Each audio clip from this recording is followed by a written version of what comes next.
George Burns, born Nathan Birnbaum on January 20, 1896, in the bustling city of New York, was a man whose life seemed to mirror the evolution of American entertainment itself.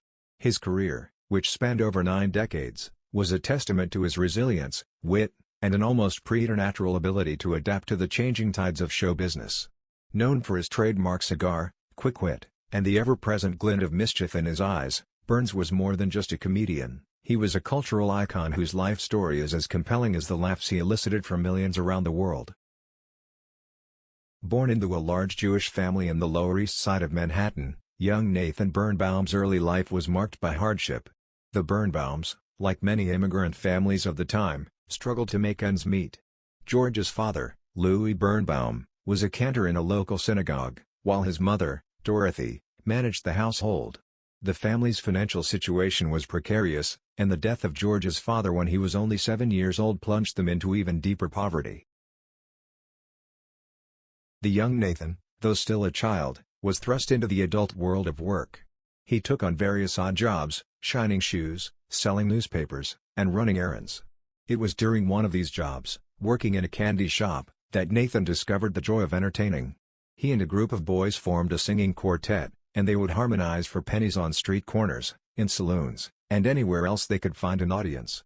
These early performances were crude, but they planted the seed for what would become a lifelong passion. Burns often recounted his early years with a mix of nostalgia and humor. "At the age of 7, I was making about $5 a week," he once said. "And at that time, there was a depression on. I was a big success." This was the beginning of Nathan Birnbaum's transformation into George Burns, a name he chose when he entered the world of vaudeville, combining his brother Izzy's first name with that of Burns Brothers Coal Company, a nod to the blue-collar world he knew so well. Vaudeville, with its eclectic mix of comedy, music, dance, and drama, was the proving ground for many of the 20th century's greatest entertainers. For Burns, the vaudeville stage was both a school and a battleground where he honed his craft, learning the intricacies of comedic timing, audience engagement, and the art of the punchline. His early career was not marked by instant success. Burns went through several failed partnerships and endured the constant rejection that was part of the vaudeville grind. Yet, each setback only fueled his determination. He performed wherever he could, from dingy clubs to bustling theaters, sometimes making as little as $10 a week. But it was in these formative years that Burns developed the sharp wit and resilient character that would define his later success. The vaudeville circuit was a rough-and-tumble world where performers lived hand-to-mouth, traveling from town to town, often unsure if they would have enough money for their next meal.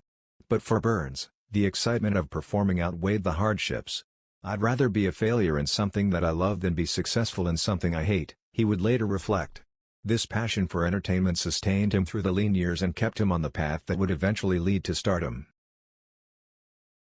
The turning point in George Burns' life came in 1923 when he met Grace Ethel Cecile Rosalie Allen, known to the world as Gracie Allen. Gracie was a natural comedienne, blessed with impeccable timing and a unique style of humor that was both endearing and hilarious. When Burns and Allen first teamed up, it was clear that they had found something special. The chemistry between them was electric, and audiences were instantly captivated by their act. At first, Burns played the funny man, with Gracie as the straight woman. But Burns, ever the astute observer, quickly realized that it was Gracie who got the biggest laughs. In a stroke of genius, he switched roles, allowing Gracie to shine as the dizzy comedienne while he took on the role of the straight man. This decision transformed their act from good to legendary. Their comedy was built on the premise of Gracie's seemingly nonsensical logic and George's exasperated, deadpan responses. Gracie's lines were full of delightful non sequiturs, while George's reactions served as the perfect foil, highlighting the absurdity in a way that had audiences roaring with laughter. The duo's success in vaudeville was followed by a transition to radio, where they became one of the most popular acts of the era. The Burns and Allen Show debuted on radio in 1932 and was an instant hit. Over the years, it evolved from a variety show to a situation comedy, with Gracie as the star and George as the straight man and producer. The show's scripts were tight, the humor sharp, and the delivery flawless. The couple's on-air personas were so convincing that many listeners believed Gracie was as scatterbrained as her character, something she played along with both on and off the air. Their success on radio was so great that it led to a series of films and, eventually, to television.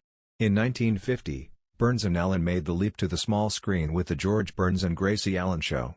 The television show was a continuation of their radio program and quickly became one of the top-rated shows of the 1950s.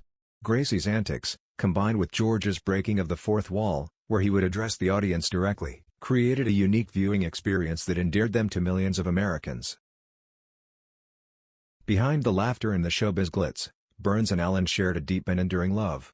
Their marriage, which lasted 38 years until Gracie's death, was one of the strongest in Hollywood, a town not known for long-lasting relationships. George often said that the best decision he ever made was marrying Gracie, and he credited her with much of his success. Their personal life, however, was not without its challenges. Gracie, who was known for her delicate health, began to suffer from heart problems in the 1950s. The demands of show business, combined with her natural shyness off stage, took a toll on her health. Despite this, Gracie continued to perform until her retirement in 1958, after which she largely withdrew from public life. Gracie's retirement marked a turning point for George. He was faced with the prospect of continuing his career without his partner, both on and off the stage. The couple's two adopted children, Sandra and Ronnie, provided some solace, but Gracie's absence left a void in George's life that he would never truly fill. When Gracie passed away in 1964, George was devastated. He visited her grave regularly and kept her memory alive in everything he did. In interviews, he often spoke of her with a mixture of love and longing, describing her as the most important person in his life. The 1960s were a time of transition for George Burns. With Gracie gone, many wondered if George would retire.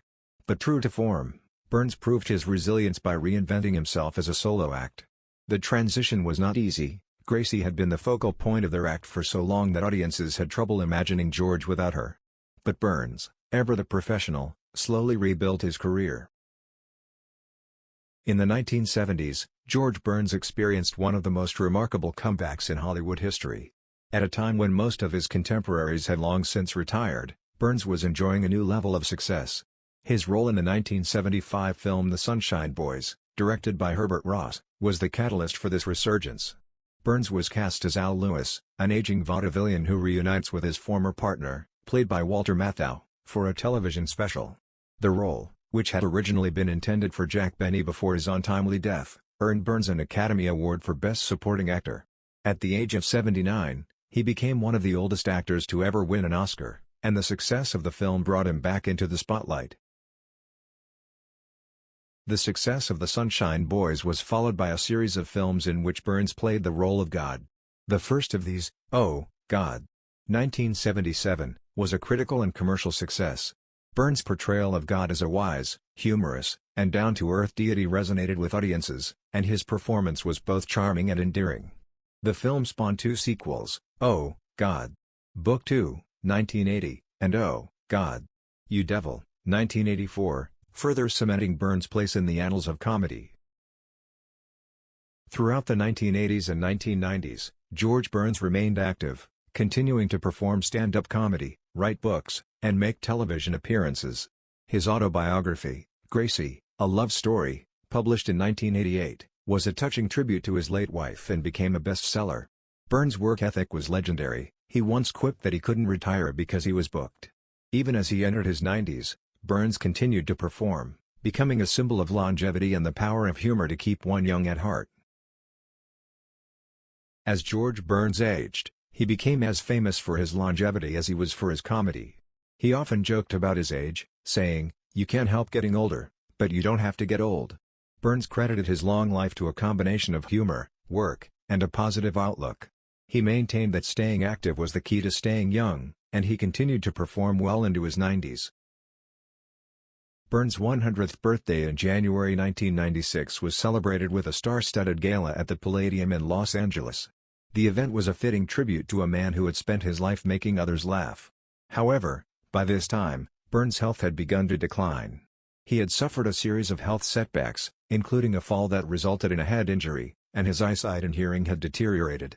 Despite these challenges, Burns remained as sharp-witted as ever, continuing to entertain those around him with his humor and stories.